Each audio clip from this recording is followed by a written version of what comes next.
Ngayong araw ng mga puso, daan-daang mga magkasintahan sa Metro Manila at sa ilang mga probinsya, sabay-sabay na nag-I do. May report si Gigi Manica.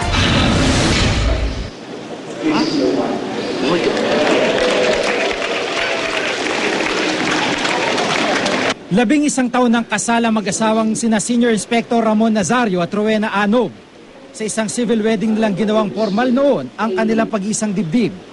Pero dahil iba pa rin daw ang pagpapakasal sa simbahan, minabuti raw nila makilahok sa isinagawang mass wedding sa St. Joseph Chapel sa Camp Crame. Matagal na yung plano ito eh. Ngayon lang nagkaroon ng pagkakataon. Bilang Katoliko kasi isang pulis, dapat ikakasal sa pari.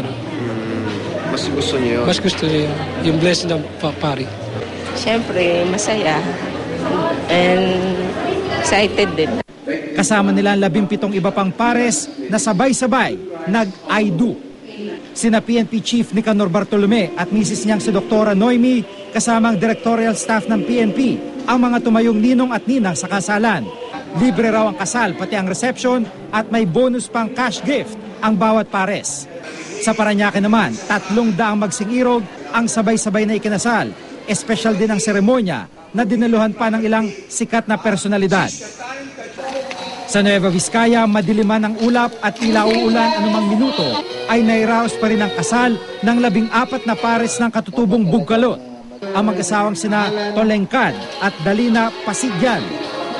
Masayang-masaya ngayong natuloy ang kanilang pag-iisang dibdib matapos ang 20 taong pagsasama.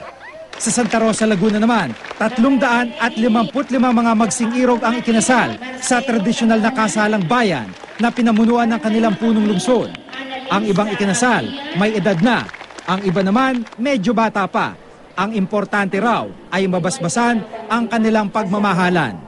Sa Kidapawan City naman, sinamantala rin ng halos 100 pares doon ang araw ng mga puso para magpakasal. Bukod sa wedding ceremony ay nagkaroon din ng pakain, mga regalo at may wedding singer pa. Love affair with nature naman ang tema ng pagpapakasal ng halos 180 magkasintahan sa Puerto Princesa, Palawan. Kahit pa umuulan ay di nagpapigil ang mga magkasintahan. Matapos ang ceremony ay nagkaroon din ng isang simpleng reception. At sa ngiti ng mga dumalo, walang duda ang ligaya ng mga nagpalitan ng I do ngayong araw ng mga puso. Gigi Manica, GMA News.